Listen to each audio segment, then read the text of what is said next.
Hello and welcome to another update video about ADA. So it looks like a lot of coins, or at least some of them, have started their corrections.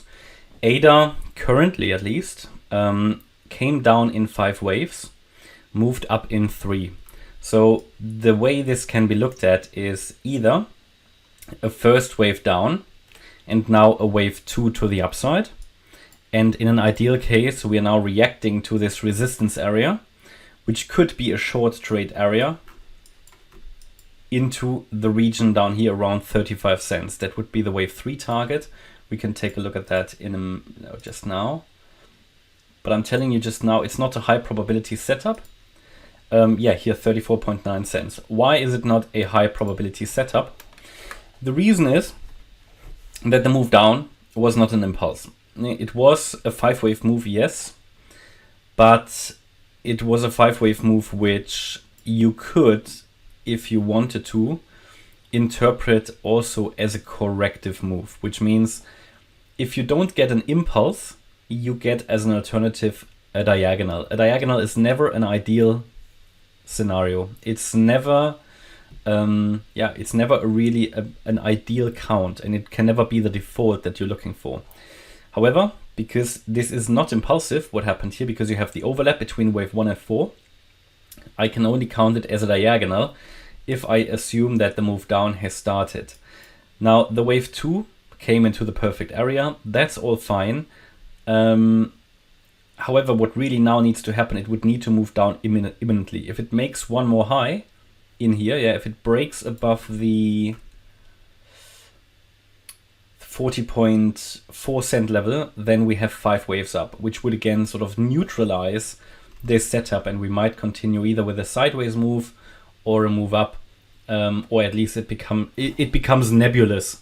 So from an Elliott wave point of view, there is a bit of an edge here, but it's not a high probability setup, and I think there are better coins to trade right now, because you can trade this short if you want to, but I'm telling you right now that this is not an impulse, so we need to wait what's happening. This could surely already be a small wave 1 maybe, and a wave 2 to the upside now, but again here as well, the move down wasn't really an impulse. So what you sometimes do when you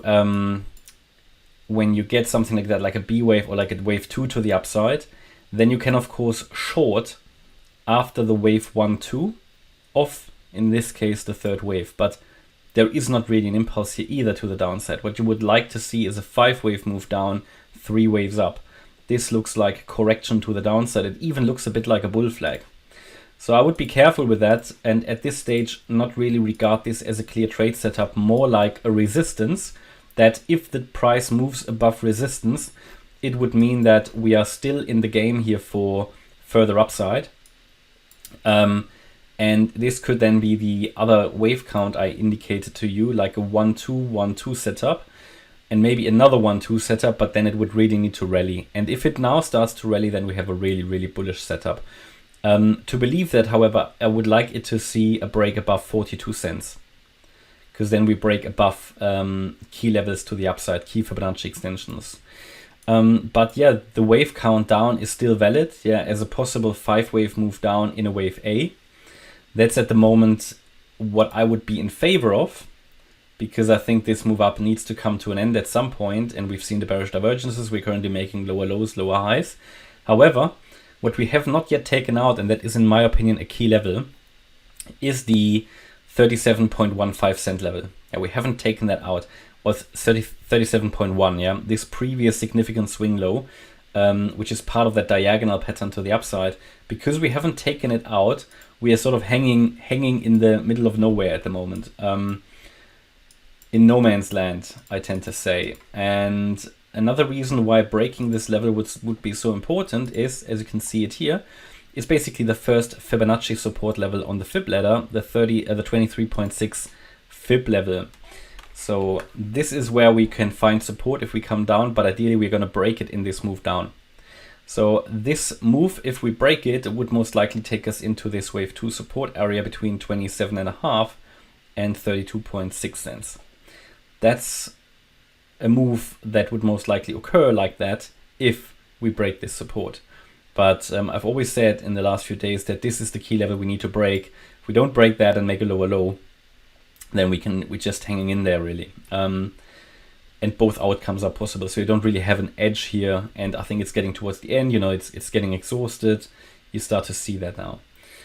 The other possibility is, of course, that we had here already a wave 1. I did explain that to you. Here a wave 2, and this is another 1-2 setup. In that case, this wave 2 would not come down that low, which means what I'm watching out for as well, alternatively, is not that this here is a 5-wave move down in a wave 1, but that it's actually an A wave of that wave 2, like a 5-wave move in an A wave.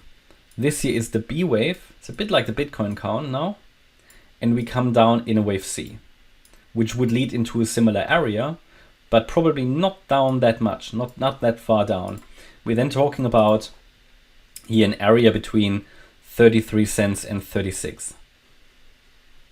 So I'm going to, it depends a little bit on how we are going to come down here. So I'm going to try to make you aware of these key support levels and outcomes as we get there. And these are the scenarios I'm watching now for ADA. It's hanging in there. There is not much going on. We see, let me just actually add the volume indicator. I don't know where that disappeared to. You can see declining volume, volume declined throughout this ascending wedge here, which is generally a bearish pattern anyway. And if I go to the more, let's call it the more meaningful chart here, the daily, you can see we had a bearish crossover on the relative strength index. However, we are still above 50, so it's a bit nebulous. Here as well, we had a bearish crossover on the MACD, but also here we are already seeing a reduction in negative momentum.